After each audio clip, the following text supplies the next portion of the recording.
What is up, everyone? Mars here. Let's get right into the news.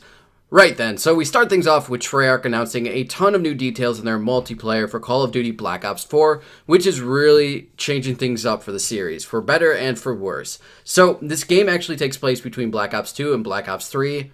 Where exactly, I don't really know, but we'll get to that in a second. And it will also be bringing back specialist classes, which I am totally good with. I love the specialist classes back in Black Ops 3, so I'm happy to see those return. This Call of Duty will also feature boots on the ground combat and also seems to include health bars that are similar to Infinite Warfare of all games. Ugh. There will also be missions with specialists that will offer players fast-paced trials to test out the new and returning specialists, and will also provide information about these characters and their place in the Black Ops universe. That brings us to Blackout, which is a brand new Battle Royale inspired mode with the largest map in Call of Duty history. I think it was like 1,500 times bigger than Nuketown, so that's pretty impressive. And it has iconic settings from the Black Ops universe built within the map. In this mode, you will of course be fighting either solo or with a squad to be the final survivor, combined with Black Ops combat, characters, weapons, gadgets, equipment, and even air, ground, and water vehicles. There are no details yet on how many players this thing can hold, but you've caught my attention, Treyarch. Let's see what you got. Moving on, we also got details on the new zombie modes. Yes, modes as in multiple. At the launch of the game, there's going to be 3 new zombie modes. One is called 9, the other Blood of the Dead, and the final one, Voyage of Despair. 2 of the maps will include a new cast of characters, because why not make the story even more confusing at this point? Either way around, it'll feature its deep gameplay and, of course, its plethora of Easter eggs.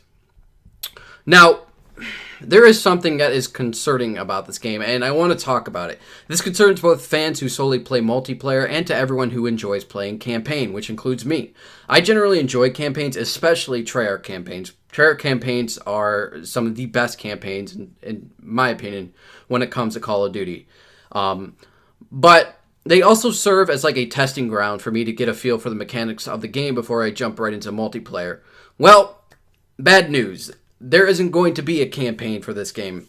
This is very disappointing because this game follows the Overwatch trend of releasing a multiplayer-only focus game while also having a $60 price tag, but the developers are not, it seems like they're not having support behind the game to make sure that players are getting free content.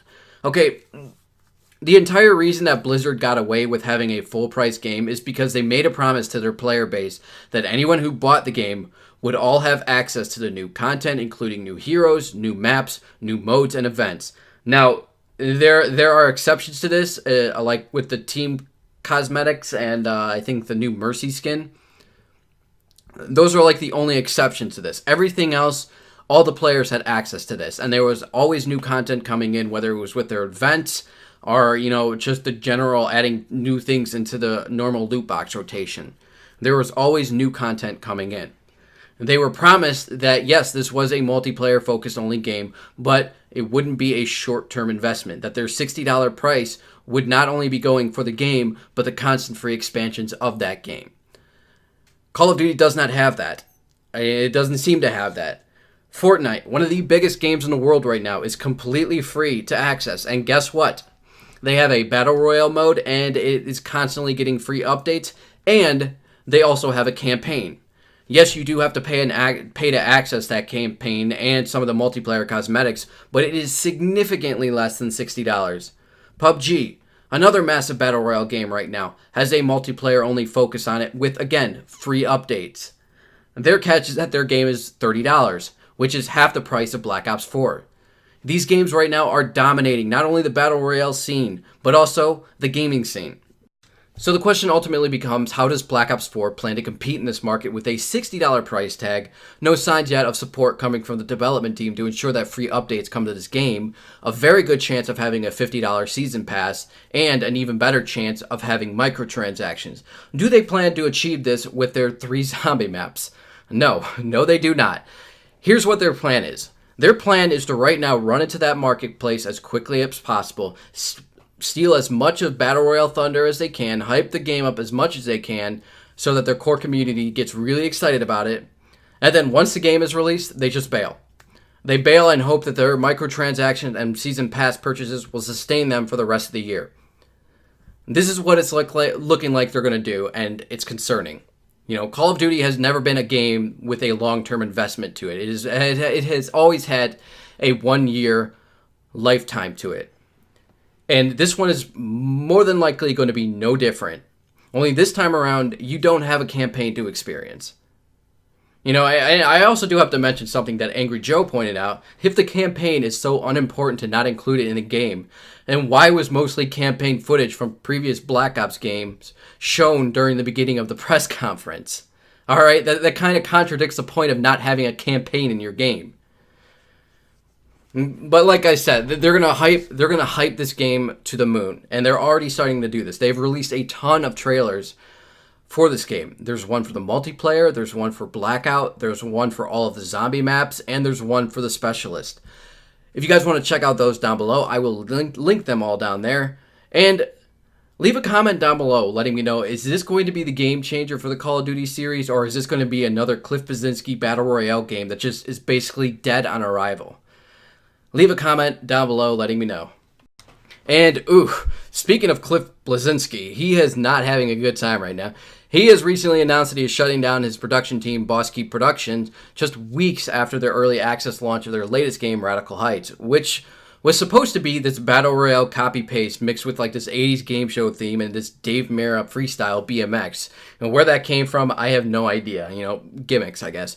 You might also know his team as the one who were behind the failed hero shooter game Lawbreakers, which took quite a bit of heat for trying to copy Blizzard's success with Overwatch.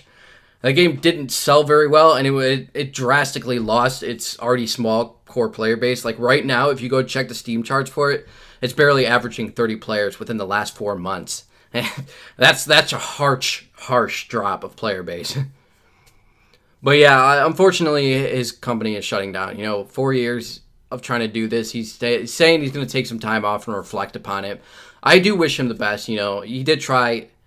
I do think that the failure of Lawbreakers was, the straw that broke the camel's back for this company. I do believe that when he says he was working on this game before Overwatch was ever announced, I do believe him when he says that. And I think that he invested a lot of his company and a lot of money into that game, and then when it just came out the worst time possible and bit him in the ass with it. So I do wish him the best. Moving on, Snider has revealed the details for his upcoming album For the Love of Metal with Jamie Jasta, Howard Jones, and Alyssa White-Gluz. They revealed the artwork and the tracklist for it. Check those out below. I'm actually really excited for that album. I can't wait to get my hands on it. Impending Doom has released their new music video, Everything's Fake, and Prevail has released their new music video, Rise. Now it's time for some things that are awesome, and this is actually pretty damn awesome. Okay, I'm actually excited about this. So Microsoft has revealed their new Xbox Adaptive Controller, whose sole purpose is to meet the needs of players that are disabled and have to endure limited mobility. The thing is fantastic. It has these large programmable buttons, and it can connect to external switches, buttons, mounts, and joysticks, all in the hopes of making gaming more accessible for more gamers. The backstory on this thing is absolutely fantastic, with it basically starting out with an employee stumbling upon a custom gaming controller made by Warfighter Engage, which is this non-profit organization that provides gaming devices to wounded vets. That soon led to a group of employees putting together a team for a hackathon at Microsoft's 2015 Ability Summit, whose goal was to create a solution for Warfighter Engaged, and it actually won top prize. I won't go into full details about this device, but it is definitely worth reading into, and I absolutely love these kinds of things, and I wish that Sony would get more on board with this. Xbox seems to be the only company that releases these kinds of things, and I think Nintendo releases a couple, but it seems to be Xbox that goes the extra mile. And with the gaming community, it is a very open and very diverse community. That's the way it's been for quite a while now, and these kind of devices just opens it up for a lot more players to come in and enjoy these games. And that's always a good thing. And I just don't understand why Sony doesn't get on board with that. I mean, last year, Xbox put out their co-pilot feature, which allows two controllers to be linked together as one. Now, this might not sound like something that you'd ever use, but you gotta think in terms of somebody else. What if one hand works perfectly, but their other hand doesn't, and their feet work? Okay, Or, they have a friend over that plays with them. Then basically a co-op thing, something like that. Just giving players, the opportunity to test different ways of playing games out. And I like that. With Sony, though, it seems like they are very, very strict about their controllers. I mean, my Razer Raiju controller, which is basically one of the only official PlayStation 4 Elite controllers, is basically only sold in the UK. You can't go to Razer store in the US and buy this thing.